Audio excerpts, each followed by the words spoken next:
Camera पकड़ने के लिए मैं ट्राइपॉड का यूज़ करता हूँ, यहाँ पे आप देख सकते हैं। ठीक है, मैं इसी से, ये मेरा एक बंदा है जो हमेशा मेरे साथ रहता है, ये कैमरा पकड़ के बैठता है। ठीक है, आज सर बैठे थे मेरे साथ, उनका टीवी है, तो मैंने बोला कि इससे रिक्वेस्ट ही की कि क्या आप मेरे लिए कैमरा पकड़ के ये आपका टीवी जो रिपेयर हो रहा है इसकी वीडियो बनाने में हेल्प करेंगे। तो उन्होंने बोला ठीक है, यस करेंगे। सो आज हमारे पास ये टीवी है, ये LG का टीवी है।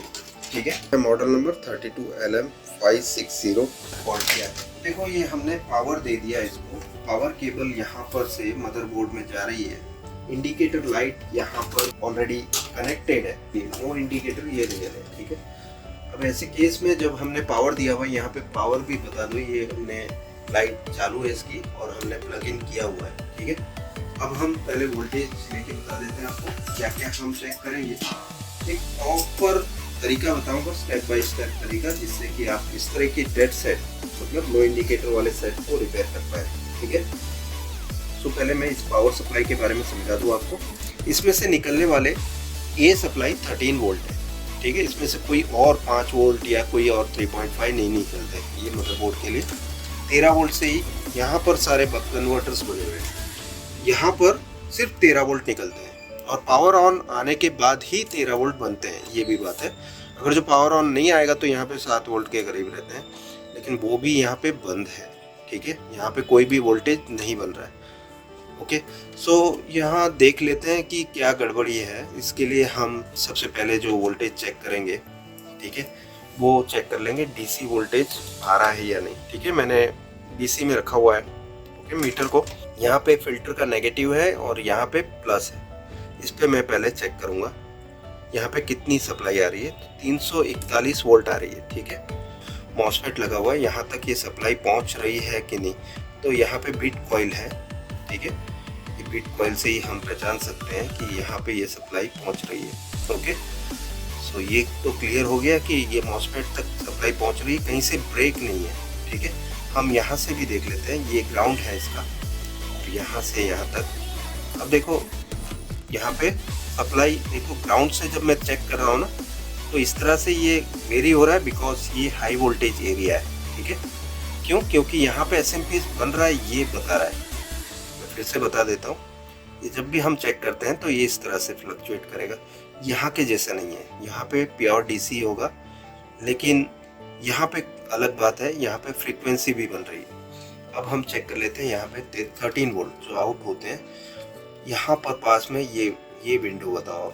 यहाँ पे आप देख रहे होंगे कि इसकी जो नीचे वाली साइड से और सेकंड, थर्ड और फोर्थ, सेकंड, थर्ड और फोर्थ कौन सी है? 13 volt A supply. A means stand by supply. ये जो ऊपर की साइड में ये है फर्स्ट वाला पावर ऑन, उसके बाद दो 13 वोल्ट की है। तो ऊपर भी मैं चेक कर सकता हूँ, यहाँ पे 13 वोल्ट चेक करता हूँ, यहाँ पे वो पिन निकल रही है थर्ड एंड फोर्थ। तो यहाँ पे आप देख रहे हो कि कोई भी वोल्टेज नहीं बन, थोड़ा सा फ्लक्चुएशन जैसा दिख रहा है। अगर जो पावर सप्लाई बंद हो या किसी वजह से शॉर्ट हो या कुछ भी हो, तो यहाँ पावर सप्लाई फुल चार्ज रहता है, तो हमेशा डिस्चार्ज करना है। देखो ये इससे मैं डिस्चार्ज कर रहा हूँ। ठीक है, ये लाइट चल के बंद हो गई, इसका मतलब डिस्चार्ज हो गया। इसमें से पावर सप्लाई और मदरबोर्ड और IR यूनिट हम टीवी में से निकाल लेते हैं, इजी हो जाएगा रिपेयरिंग।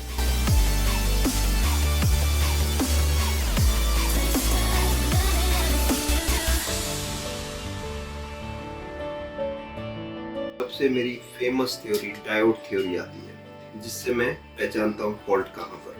ठीक है, सबसे आसान तरीका, सीधी बात, नो बकवास। 13 वोल्ट की लाइन है, यहाँ से थर्ड है। ठीक है, तो यहाँ पे मैं चेक कर लेता हूँ, डायोड की थ्योरी लगाएंगे। 0 बता रहा है ना, मतलब शॉर्ट है। शॉर्ट कंडीशन में सबसे पहले तो आप आइसोलेट कर दो एरिया को। ठीक है, अभी मैं आइसोलेट करने के लिए क्या कर सकता हूँ, मैं यहाँ से पहला काम तो ये कर सकता हूँ। अभी हम डायोड टेस्ट करेंगे यहाँ पर थर्ड पिन और ग्राउंड के बीच में। क्या बता रहा है अभी?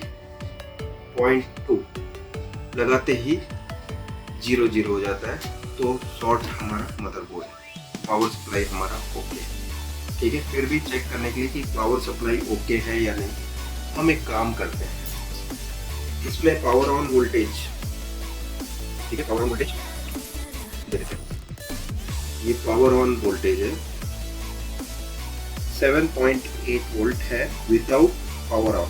ठीक है, पावर ऑन करने के बाद ये 12 वोल्ट बन जाने चाहिए। चेक कर लेते हैं ये 7.8 वोल्ट 12 वोल्ट बनते हैं या नहीं। अगर जो ये बन जाते हैं तो पावर सप्लाई रेडी है। इस पॉइंट पे नजर डालते हैं 13.14 वोल्ट, मतलब ये कंप्लीट है। पावर सप्लाई का कोई प्रॉब्लम नहीं है, प्रॉब्लम एरिया है मदरबोर्ड।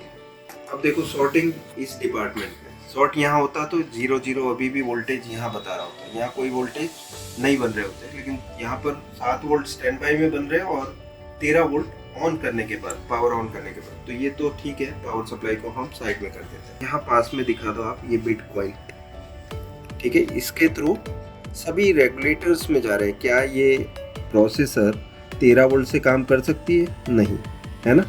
इसको सप्लाई चाहिए जैसे 3.3, 1.2, 1 वोल्ट, ठीक है, 1.8 वोल्ट, 1.5 वोल्ट, ये सभी सप्लाई इसमें जाती है, 13 वोल्ट नहीं जाती। तो 13 वोल्ट सभी रेगुलेटर्स में जाते हैं। तो हम पहले चेक करेंगे, यहाँ से ग्राउंड को चेक करेंगे। यहाँ से देखो ग्राउंड शॉर्ट बता रहा है ना। तो इसे रिपेयर करने के लिए हम पावर सप्लाई का यूज़ नहीं करके हमारा जो पावर सप्लाई जो अलग से है उसका यूज़ करेंगे और 13 वोल्ट यहाँ पर सोल्डर करेंगे। सो यहाँ पे ग्राउंड तो मुझे यहीं पे मिल जाएगा, ठीक है, मैं यहाँ से ले लूँगा। ठीक है, ये हम ऑन करते हैं तो यहाँ पे पावर सप्लाई चालू हो चुका है। कितने वोल्ट हैं अभी? 28 वोल्ट। अगर जो इस समय पे हम दे देते सीधा तो क्या हो जाता? अभी देखो ओपन सर्किट है, हमने प्लस वायर कनेक्ट नहीं किया बोर्ड को। कोई भी चीज़ वो एक भी ओपन है, प्लस ओपन हो या माइनस, तो ओपन सर्किट हुआ। कि हमें कोई ऐसा काम नहीं करना है जिससे कि बोर्ड जल जाए। देंगे 7 मेरा लकी डिजिट है, ठीक है।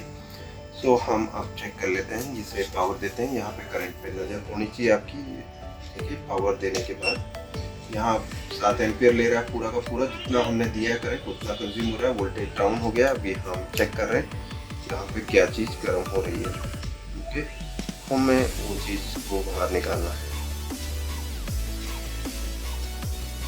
देखो ये है हमारा कल्प्रिट पीएफ है जो खराब है। 38 यहाँ पे देखो टेम्परेचर बताओ आप, ठीक है, राइस हो रहा है 40 डिग्री। सो ये हमारा जो कल्प्रिट कंपोनेंट है हमें मिल गया है। हमने पावर सप्लाई बंद कर रखा है और वो जो पीएफ है उसे हम निकाल रहे हैं। देखो अब निकाल रहे हैं, लेकिन मैं चेक करने के लिए इसे इसी जगह रखता हूँ।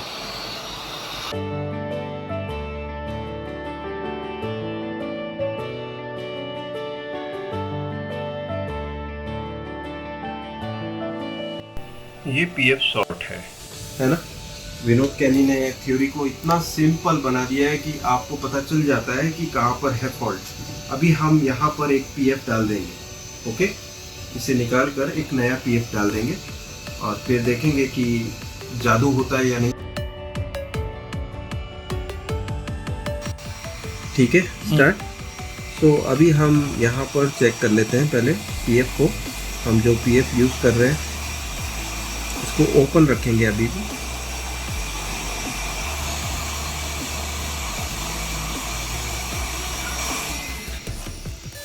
तो ये है 12 माइक्रोफैरेड का, वो हम प्रॉपरली लगा लेते हैं। लाइट चालू इसकी कैमरा की, ठीक है। ये हमने फिट कर लिया, ये हमारा काम हो गया, ठीक है। ये हमने सोल्डर कर दिया। अभी हम एम्पियर भी देखेंगे। ये 7 एम्पियर हमने दिया था। 7 एम्पियर पूरा बोर्ड खर्च कर रहा था यहीं से। ज़्यादा लोड ले रहा होगा तो ये ज़्यादा बोर्ड चलेगा नहीं। तो हमें लोड भी देखना होता है कि कितना लोड ये बोर्ड कंज्यूम कर रहा है। तो हम यहीं से देख लेंगे पावर सप्लाई से ही।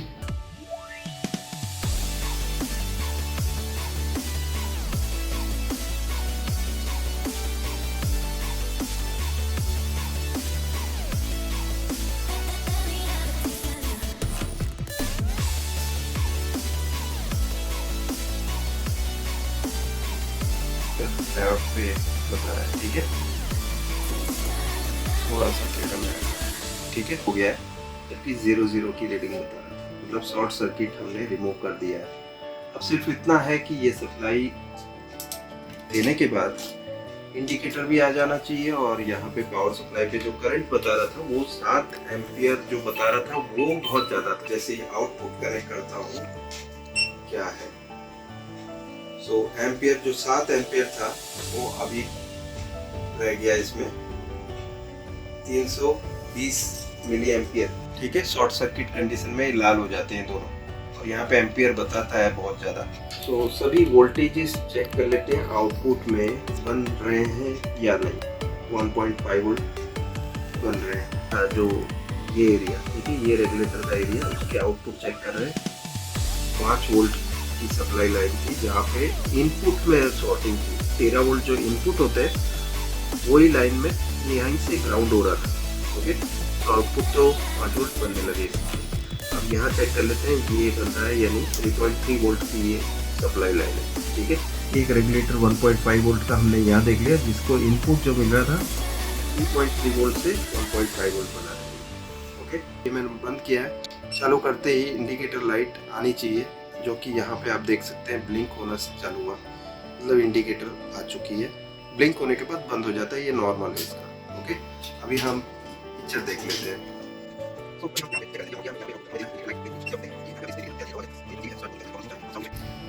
तो दोस्तों, हमने तो काम कर दिया, शॉर्टिंग हटा दी है, पावर सप्लाई इसका ओरिजिनल लगा दिया। आपको देखना है इंडिकेटर लाइट यहाँ पे ब्लिंक कर रही है 4 बार, और साउंड आ चुकी है, पिक्चर भी आ चुकी है, कंप्लीट पिक्चर है। और रिपेयरिंग करवाना हो दोस्तों आपको, बंद कर देते हैं टीवी को। यहाँ पे आप देख सकते हैं रिपेयर करवाने के लिए एडवांस, मतलब मेरे यहाँ पे हर वो चीज़ जो और कहीं नहीं हो सकती वो सब कुछ यहाँ रिपेयर हो सकता है। तो आप यहाँ पर मेरे पास भेज सकते हैं। कोई भी आपका टीवी हो, मदरबोर्ड लेके आ रहे हैं या कुछ भी, आप अपने हिसाब से जो भी चीज़ लेके आएंगे यहाँ रिपेयर होगा मतलब होगा ही। यहाँ से मैं बोल दूँ कि ये नहीं हो सकता है तो ये कहीं भी नहीं होगा। ठीक है, ये फाइनल डेस्टिनेशन होगा आपके लिए। यहाँ पे आके अपना टीवी आप रिपेयर करवा सकते हैं। और दूसरी चीज़, यहाँ पे मैं जो ट्रेनिंग मैंने बंद कर रखी थी, 1 मंथ ट्रेनिंग फिर से स्टार्ट कर दी है। आप चाहें तो मेरी 1 मंथ ट्रेनिंग ले सकते हैं, 1 महीने की।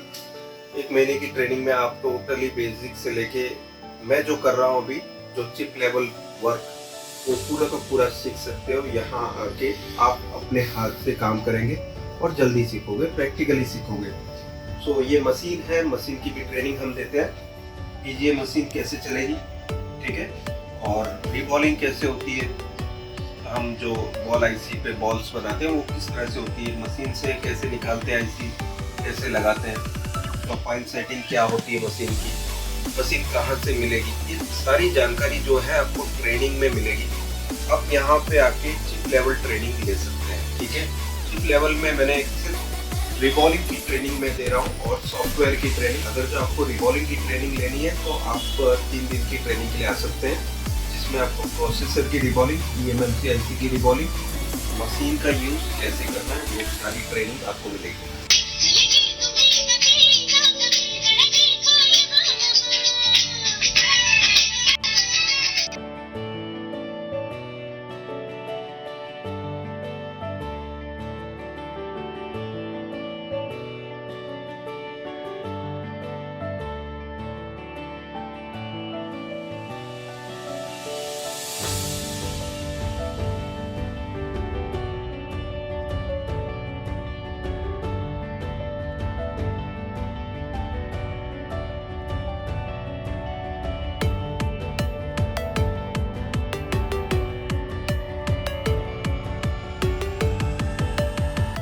दोस्तों, आपने देखा हमें टीवी ठीक करते हुए किस तरह से हमने शॉर्ट सर्किट निकाला। उसके बाद हमने काफ़ी कुछ किया इसमें।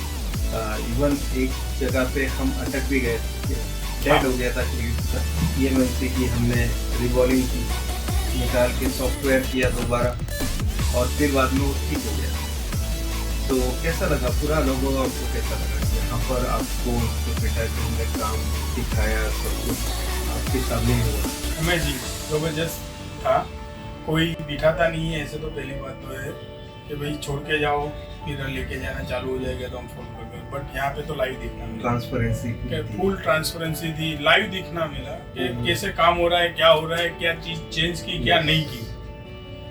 तो अभी आपको क्या लगता है देख के टीवी? बेस्ट लंबा पहले चलेगा। नया लेके आया था ऐसा ही रिजल्ट है। वैसा ही हो गया, मशीन से सोल्डरिंग हुई है। मुझे भी अच्छा लगा इनके साथ का एक्सपीरियंस, क्योंकि इनकी कैमरा ट्रिक्स भी मुझे काम आई आज। इसी की बदौलत आप लोग वीडियो देख पा रहे हैं। अभी जिसने पकड़ा हुआ है वो कैमरामैन अलग है, ठीक है, वो मेरी एज वाला है, इसलिए हिल रहा है, 35 की एज वाले। तो इसलिए हिल रहा है मेरा कैमरा। तो बहुत ही बढ़िया एक्सपीरियंस रहा आपके साथ सर। आपने रियली हैट्स ऑफ, आपने बहुत बढ़िया तरीके से कैमरा हैंडल किया है। Thanks a lot for that. और दोस्तों, आपको टीवी रिपेयर कराना हो, चाहे वो एंड्रॉयड टीवी हो, ठीक है, चाहे वो नॉर्मल टीवी हो लेकिन सीआरटी टीवी ना हो, तो आप यहाँ पे आके टीवी रिपेयर करा सकते हैं। यहाँ पर चिप लेवल का काम है, पूरा सर्विस सेंटर दिखा दो, उसमें से मेन एरिया उसको फोकस करके बताइए कि हम क्या क्या करते हैं यहाँ पर, आपको कितनी फैसिलिटीज मिलेगी। यहाँ आने के बाद वन स्टॉप डेस्टिनेशन है ये। यहाँ पे किया हुआ काम आपको दोबारा कहीं करवाने की जरूरत नहीं पड़ेगी, ठीक है। तो यहाँ पे आप आ सकते हैं। और अभी तक हमने पैसे की बात भी नहीं की आपसे, कुछ नहीं। लोग पहले पैसे में काम करते हैं, हम ऐसा कुछ भी नहीं है। हमें पता है कि हमने काम किया है तो पैसा मिलेगा, कहीं भागे नहीं जा रहा है पैसा, ठीक है। और पैसा नहीं भी मिला तो खुशी, जो आनंद मिलता है काम करने का, वो सबसे बड़ी चीज है जो मैंने ले ली है। अब पैसा मिला वो तो बोनस होगा। शुक्रिया दोस्तों पूरा वीडियो देखने के लिए, थैंक्स अ लॉट।